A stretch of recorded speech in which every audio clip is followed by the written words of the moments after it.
Asthma यानी दमे की बीमारी एक बहुत ही जटिल सांस की बीमारियों में से एक है। पहले आपको भूमिका बताते हैं।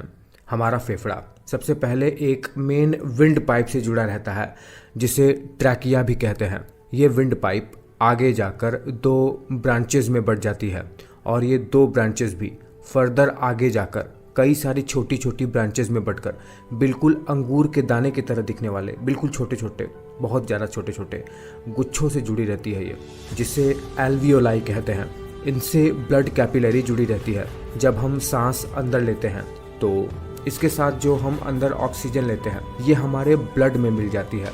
ये ब्लड दरअसल फेफड़ों से ऑक्सीजन लेने के बाद हार्ट में जाता है। ब्लड फिर वहाँ से पंप होकर पूरे शरीर भर में फैल जाता है और ऑक्सीजन को डिलीवर कराता है। अब देखिए, दमा की बीमारी में हमारे एयरवेज इन्फ्लेम्ड हो जाते हैं। इन्फ्लेमेशन का मतलब क्या होता है?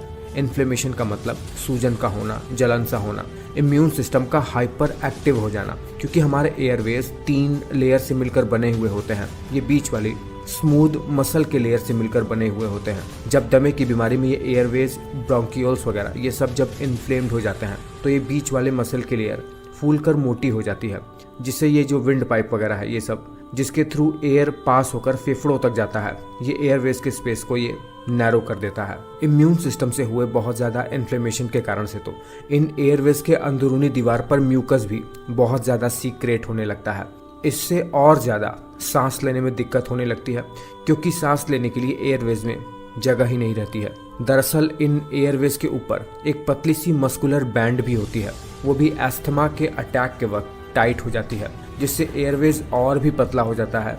ओवरऑल इन 3-4 कारणों की वजह से ही एस्थमा का अटैक किसी व्यक्ति को बहुत ही बुरी तरीके से हो सकता है, जिसमें व्यक्ति को सांस लेने में बहुत दिक्कत होती है, सांस फूलने लगती है, कुछ सेकंड के लिए तो व्यक्ति की जान ही निकल जाती है। और अब असली बात पे आते हैं कि असल में किसी व्यक्ति को एस्थमा अटैक होता क्यों है, एयरवेज में इन्फ्लेमेशन हो कैसे जाता है, जिसके कारण से व्यक्ति को इतनी बुरी तरीके से पीड़ा झेलनी पड़ती है। चलिए वो भी जान लेते हैं।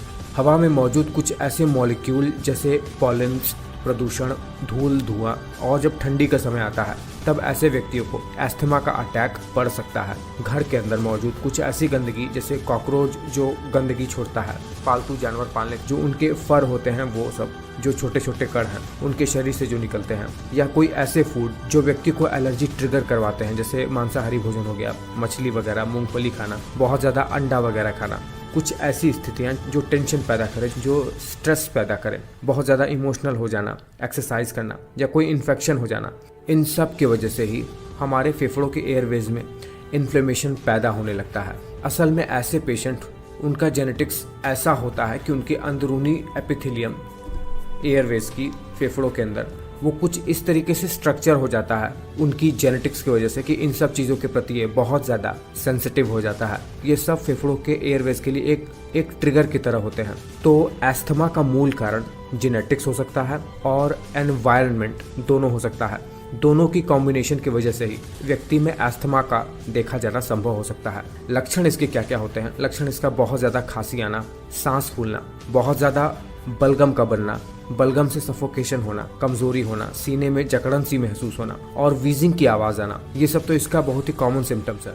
इसका कोई इलाज नहीं है, बस मेडिकेशन के थ्रू इसे कंट्रोल किया जा सकता है, इनहेलर वगैरह और कुछ टैबलेट्स के थ्रू, ताकि व्यक्ति को एस्थमा का अटैक न आए। मैं उम्मीद करता हूँ कि जल्द से जल्द दुनिया इस बीमारी का क्योर ढूंढ ले।